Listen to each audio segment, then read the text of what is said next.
चीन किसी भी कानून और विधायी प्रक्रिया का विरोध करता है जो सुरक्षा और अन्य मामलों का उल्लंघन करती है।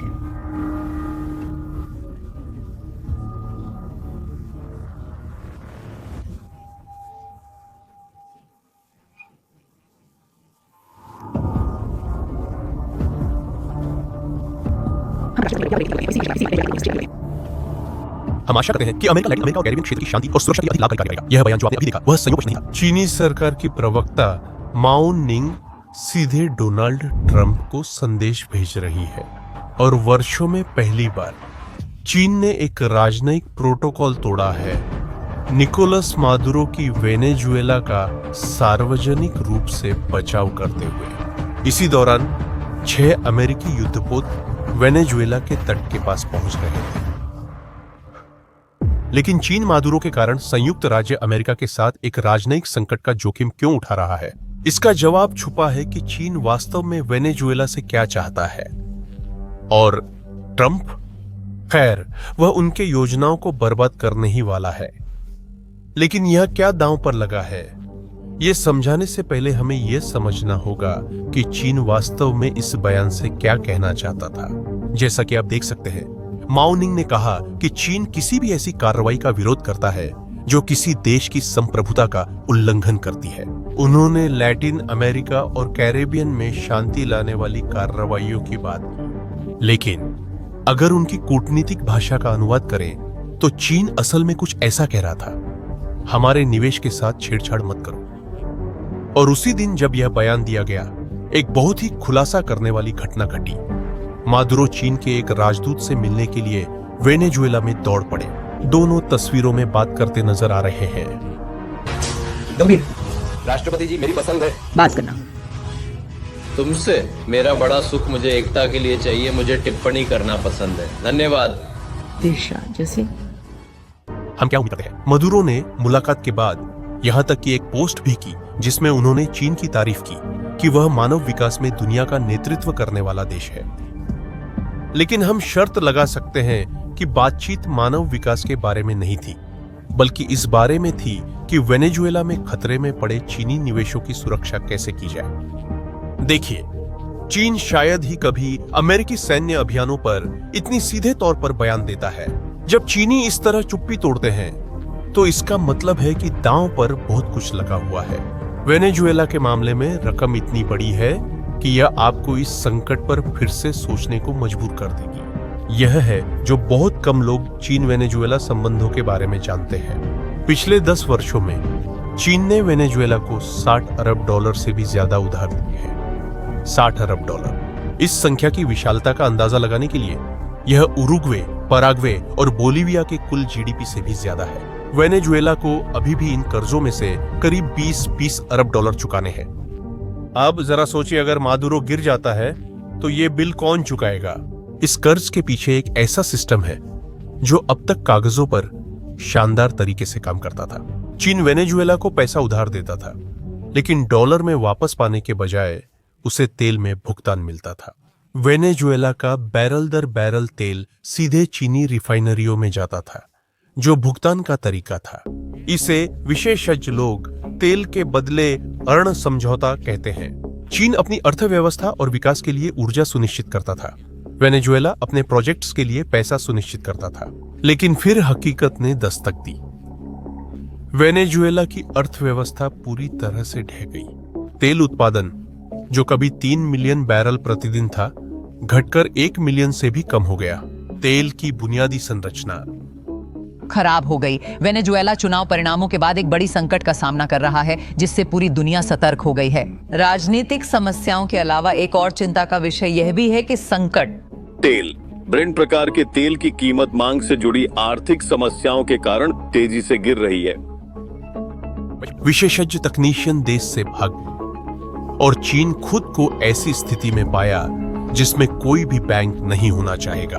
उसने एक ऐसे देश को भारी रकम उधार दी थी जो मुश्किल से अपने बिल चुका पा रहा था। और यही वजह है कि चीन मादुरो को यूं ही छोड़ नहीं सकता। वेनेजुएला में लगाया गया हर चीनी डॉलर मौजूदा सरकार के अस्तित्व से जुड़ा हुआ है। ये ऐसे है जैसे आप किसी बुरी तरह कर्ज में डूबे इंसान को पैसे उधार दे रहे हो, उम्मीद करते हुए कि वो एक दिन आपको वापस लौटा देगा। और जो लोग सोचते हैं कि चीन मादुरो का समर्थन कम्युनिस्ट या समाजवादी विचारधारा की वजह से करता है, वे गलत हैं।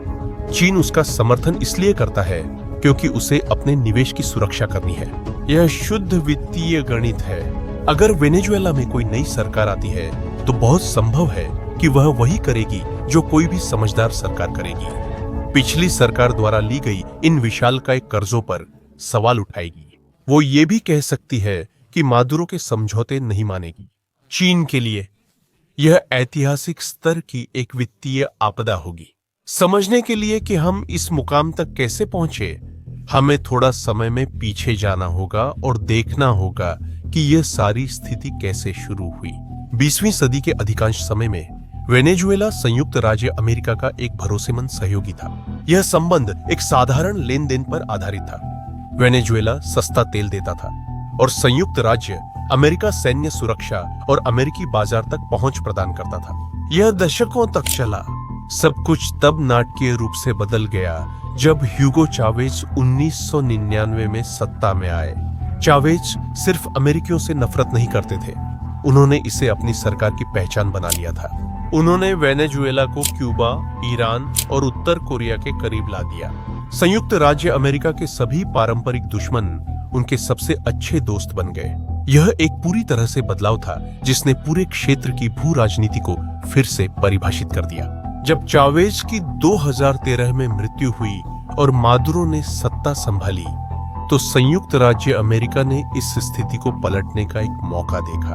उन्होंने धीरे धीरे आर्थिक प्रतिबंधों से शुरुआत की, फिर वे विनाशकारी प्रतिबंधों तक पहुंच गए जो सरकारी तेल कंपनी पर लगाए गए, जो वेनेजुएला सरकार की मुख्य आय का स्रोत है। उद्देश्य था शासन को आर्थिक रूप से इतना दबाना कि वह खुद ही ढह जाए।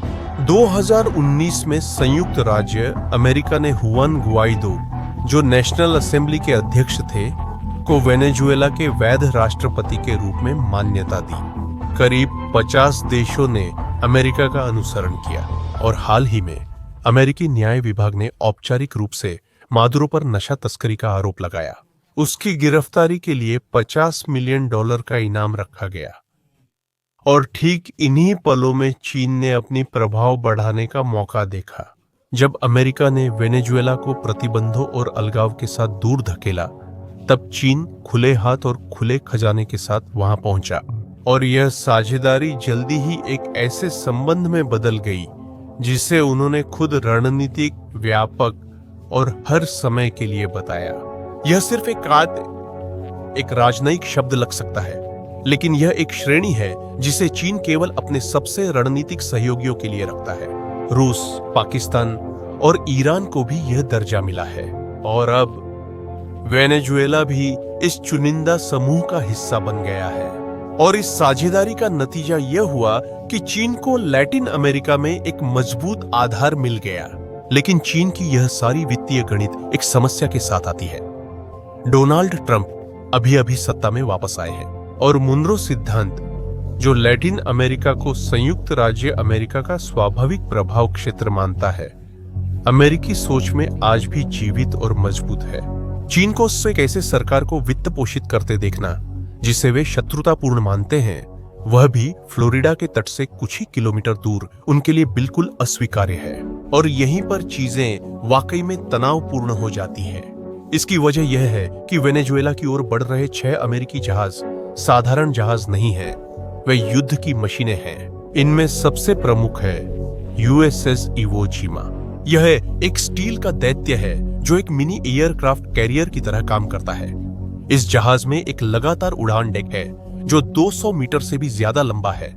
यह लड़ाकू जेट और दर्जनों अटैक हेलीकॉप्टर ले जा सकता है और जमीन पर लक्ष्यों के खिलाफ विनाशकारी हवाई हमले करने में सक्षम है।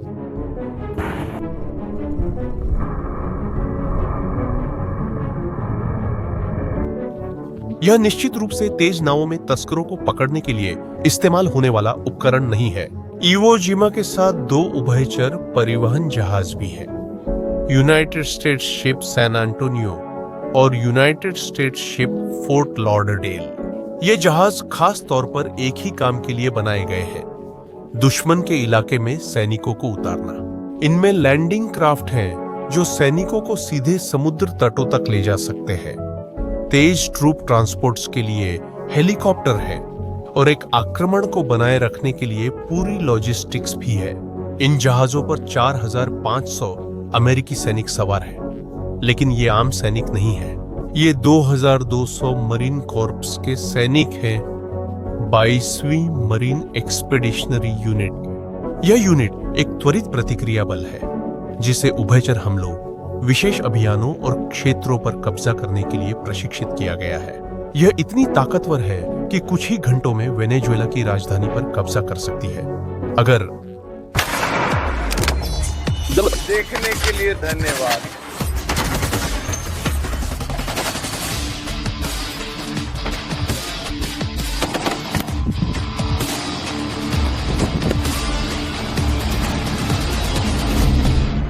नशा तस्करी से लड़ने के लिए तटरक्षक बल की कुछ नावें चाहिए होंगी, और शायद बिना किसी विशेषज्ञ एजेंटों के। अब यह ताकत का एक प्रभावशाली प्रदर्शन है जो आमतौर पर ड्रग विरोधी अभियानों में देखी जाने वाली चीजों से कहीं आगे है। अमेरिकियों ने भी 3 अर्लेबर्ग श्रेणी के विध्वंसक भेजे हैं, यूएसएस ग्रेवली, यूएसएस जेसन डनहम और यूएसएस सैमसन। ये दुनिया के सबसे उन्नत युद्धपोतों में से कुछ हैं। हर एक में एड्स युद्ध प्रणाली लगी हुई है जो एक साथ सैकड़ों लक्ष्यों को ट्रैक करने में सक्षम है।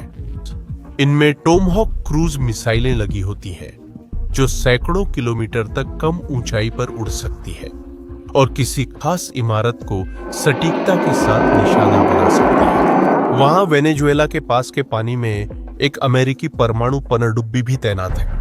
परमाणु पनडुब्बियों का इस्तेमाल ड्रग्स को पकड़ने के लिए नहीं किया जाता। ये दूसरे देशों के खिलाफ युद्ध के औजार हैं। वे जमीन पर लक्ष्यों पर क्रूज मिसाइलें दाग सकते हैं, गुप्त खुफिया ऑपरेशन कर सकते हैं, यहां तक कि दुश्मन के इलाके में बिना पकड़े गए स्पेशल फोर्सेस को उतार सकते हैं। और इस ताकत को पूरा करती है P-8 अपोजिडन विमान। 2 लगातार रातों तक यह विमान वेनेजुएला के तट पर गोल गोल उड़ता रहा। P-8 कोई आम विमान नहीं है, यह एक इलेक्ट्रॉनिक युद्ध प्लेटफॉर्म है जो दुश्मन की रक्षा प्रणालियों का नक्शा बना सकता है, सैन्य संचार को इंटरसेप्ट कर सकता है और यहां तक कि टॉर्पीडो और एंटी शिप मिसाइल भी दाग सकता है। जो लोग सैन्य रणनीति समझते हैं उनके लिए यह बल संरचना एक ड्रग विरोधी ऑपरेशन के लिए ज्यादा मायने नहीं रखती। चीन ने यह बात पहले ही समझ ली है। वेनेजुएला का क्या? खैर, ऐसा लगता है कि वह भी चुपचाप बैठकर देखती नहीं रहेगी। पिछले कुछ दिनों में सोशल मीडिया पर गैर आधिकारिक स्रोतों से ऐसे वीडियो सामने आए हैं जिनमें वेनेजुएला की सैन्य नौकाएं कथित तौर पर चीनी हथियारों के साथ तट के पास गश्त करती दिख रही हैं, लेकिन हम इस जानकारी की स्वतंत्र रूप से पुष्टि नहीं कर पाए हैं। अब संयुक्त राज्य अमेरिका की इस पूरी ताकत के प्रदर्शन से चीन एक बहुत ही खास वजह से परेशान हो रहा है। इस साल जून में इजराइल और संयुक्त राज्य अमेरिका ने ईरान की परमाणु सुविधाओं पर विनाशकारी हमले किए थे, लेकिन हमलों से पहले वही क्रम हुआ था जो अब वेनेजुएला के साथ हो रहा है। सबसे पहले ईरान में अमेरिकी दूतावास ने एक कड़ा सुरक्षा अलर्ट जारी किया था जिसमें अमेरिकी नागरिकों से तुरंत देश छोड़ने के लिए कहा गया था। फिर फारस की खाड़ी क्षेत्र में अमेरिकी सैन्य बलों का बड़ा जमावड़ा हुआ था और अंत में वे बमबारी हुई जिन्होंने ईरान के दशकों पुराने परमाणु कार्यक्रम को नष्ट कर दिया। और ट्रंप, ठीक है, उन्होंने दिखा दिया है कि वे जरूरी समझकर सैन्य बल इस्तेमाल करने में नहीं हिचकिचाते। ईरान के मामले में चीन और रूस की सभी कूटनीतिक चेतावनियां बेकार साबित हुई। जब ट्रंप ने हमला करने का फैसला किया तो उन्होंने हमला कर दिया। शायद इसी वजह से चीन इसमें दखल दे रहा है। इस नौसैनिक संकट पर चीनी प्रतिक्रिया बहुत कुछ बताती है कि चीन अगले 4 वर्षों में ट्रंप का सामना कैसे करना चाहता है, क्योंकि चीन शायद कैरिबियन में अमेरिका का सैन्य रूप से सामना नहीं करेगा। यह एक आपदा होगी। अमेरिकी नौसेना इस क्षेत्र में बेजोड़ है, लेकिन चीन किसी भी अमेरिकी सैन्य कार्रवाई की राजनीतिक लागत को नाटकीय रूप से बढ़ा सकता है। वेनेजुएला के सार्वजनिक रूप से समर्थन में आकर चीन इस दक्षिण अमेरिकी संकट को एक परीक्षा में बदल देता है। यह एक परीक्षा है जिसमें वह दर्जनों अन्य देशों को एक संदेश भेजता है। अगर आप चीन के रणनीतिक साझेदार हैं, तो हम आपकी कूटनीतिक रूप से रक्षा करेंगे। चीन भी एक अमेरिकी राजनीतिक वास्तविकता पर दांव लगा रहा है कि ट्रंप किसी संभावित हस्तक्षेप की लागत का आकलन कर रहे हैं। वेनेजुएला पर आक्रमण अमेरिका के अंदर ही बेहद अलोकप्रिय होगा, खासकर अगर इसका नतीजा लंबे समय तक कब्जे के रूप में निकला। सबसे बड़ा सवाल यह है कि चीन और क्या कर सकता है कूटनीतिक बयानों के अलावा, क्योंकि सैन्य विकल्पों का सवाल ही नहीं उठता। जो बात साफ है वह यह है कि हम महाशक्तियों के बीच एक बिल्कुल नए तरह के टकराव का गवाह बन रहे हैं। वेनेजुएला इस विवाद के केंद्र में आ गया है और आने वाले हफ्तों में जो कुछ भी होगा वह सब कुछ बदल सकता है। अब मैं आप लोगों की राय जानना चाहता हूँ। क्या आपको लगता है कि ट्रंप वाकई वेनेजुएला में सैन्य कार्रवाई करेंगे? कमेंट्स में बताइए कि आपको क्या लगता है कि आगे क्या होने वाला है। अगर यह कंटेंट आपके लिए उपयोगी रहा हो तो चैनल को सब्सक्राइब करना और वीडियो को शेयर करना न भूलें। इस तरह आप दुनिया की प्रमुख भू राजनीतिक घटनाओं पर सभी विश्लेषणों से अपडेटेड रहेंगे।